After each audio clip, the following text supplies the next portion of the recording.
Hello everyone, स्वागत है आप सभी का हमारे इस यूट्यूब चैनल में जहां हम लोग इन्फॉर्मेटिव वीडियोस लेकर आते हैं।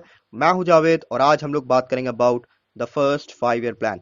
या दोस्तों, 5 year plan basically after independence.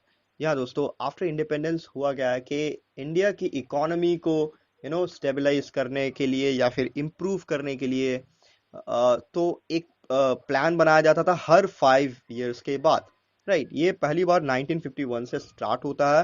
And then first 5 year plan देखते ही देखते second, third, fourth and later on बहुत सारे 5 ईयर्स प्लान होते रहते हैं। वेल, यहाँ पर इस पर्टिकुलर लेक्चर में हम लोग बात करेंगे 5 ईयर प्लान के बैकग्राउंड के बारे में। इसके जो ऑब्जेक्टिव्स थे, फर्स्ट 5 ईयर प्लान के जो ऑब्जेक्टिव्स थे वो बात करेंगे।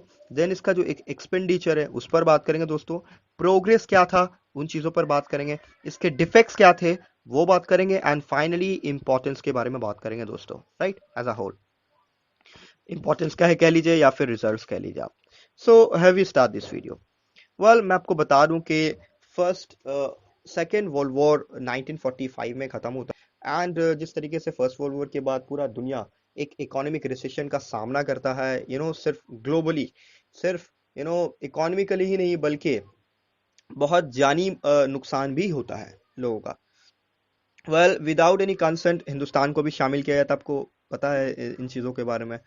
Well, that is another sort of story. तो इस 5 ईयर प्लान में बेसिकली पोस्ट पार्टीशन एरा में inflation, price hike, unemployment, refugee problem, want of raw materials and other problems, ये एक इकोनॉमिक प्रॉब्लम को, एक सिचुएशन को क्रिएट कर रही थी।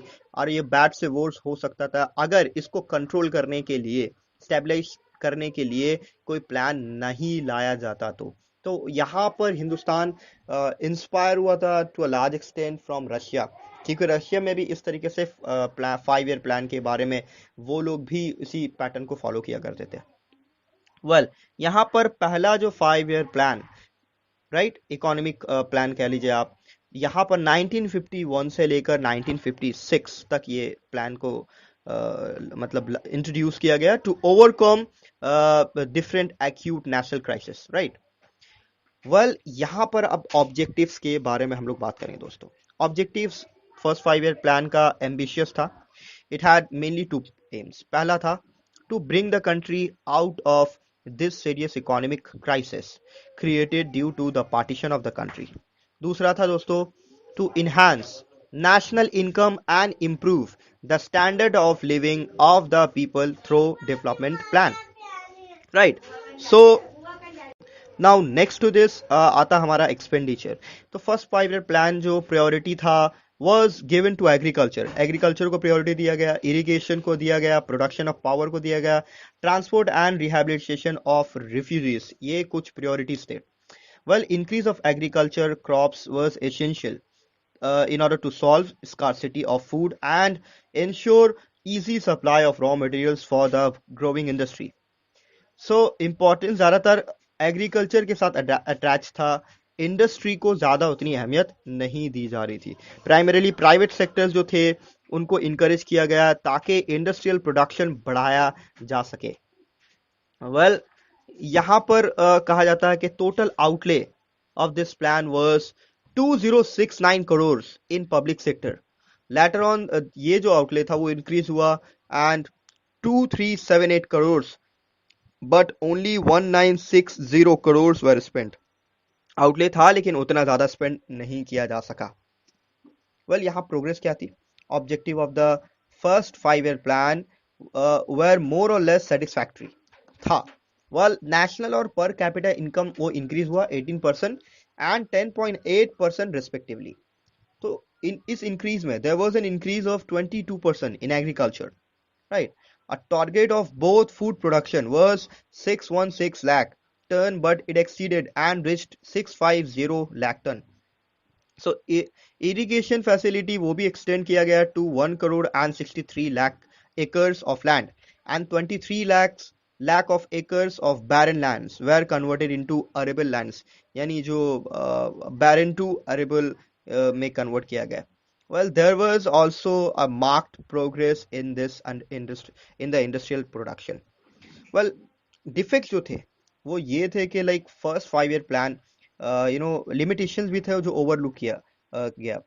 वेल यहाँ प्रोपोज्ड और एस्टिमेटेड एक्सपेंडिचर जो था प्लान का 2378 करोड़, वो पूरा ना हो सका, 1960 में ही सिमट कर रह गया, 1960 करोड़ में ही सिमट कर रह गया। ये तो ग्रॉस डेमेरिट था in planning and implementation. Too much importance was attach to agriculture. Industrial growth के बारे में ज़्यादा उतना ध्यान नहीं दिया गया, नेग्लेक्ट किया गया। मिनिमम एस्टिमेट एक्सपेंडिचर को लगाया गया इंडस्ट्रीज के लिए। लॉन्ग टर्म एग्रीकल्चर डेवलपमेंट जो था was given more importance than short term programmes. Well yet importance के बारे में बात करेंगे दोस्तों या रिजल्ट्स, तो yet it can not be denied that the first 5 year plan was definitely a bold step towards solving the economic crisis.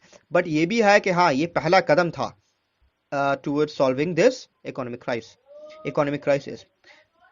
Well, यहाँ this created an atmosphere of unprecedented enthusiasm among the people, right? So, well, besides the stagnation in the Indian economy came to an end, and the first 5 year plan made possible the rapid economic growth in India.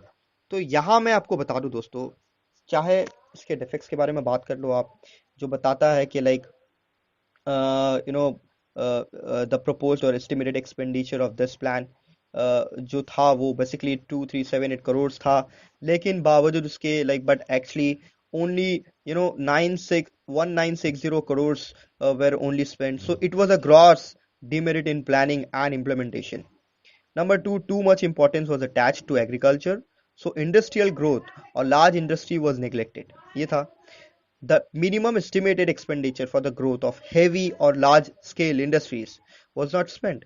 तीसरा था दोस्तों, the long term agricultural development was given more importance than short term programs. As a result, short term programs were neglected, right? तो this retarded the agriculture production. तो मैं आपको बता दूं दोस्तों, हिंदुस्तान का जो रूरल पॉपुलेशन है वो 70 to 75% आज भी कंसिस्ट करता है। अर्बन एरिया है 25 to 30%।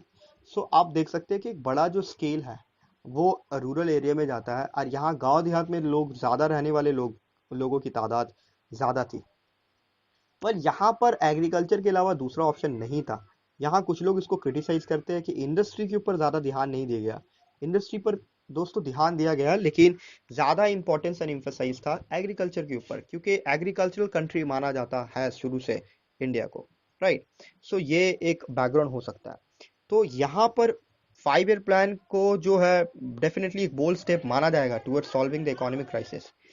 हाँ, हालांकि with the lapse of time दूसरे कंट्रीज बहुत ज़्यादा तरक्की याफ्ता थी, बहुत ज़्यादा डेवलप थी, लेकिन यहाँ पर वो पैटर्न फॉलो नहीं किया गया। रीज़न क्या? क्योंकि इंडिया उस वक्त एक ऑलरेडी एक्यूट प्रॉब्लम को फेस कर रहा था, नेचुरल डिजास्टर्स भी थे, एंड साथ ही साथ पॉलिटिकल केओस एंड डीस्टेबलाइज था कहीं ना कहीं पूरा का पूरा कंट्री आफ्टर द ब्रिटिश, क्योंकि ब्रिटिश ऑलरेडी खोखला करके चले जाते हैं हिंदुस्तान को।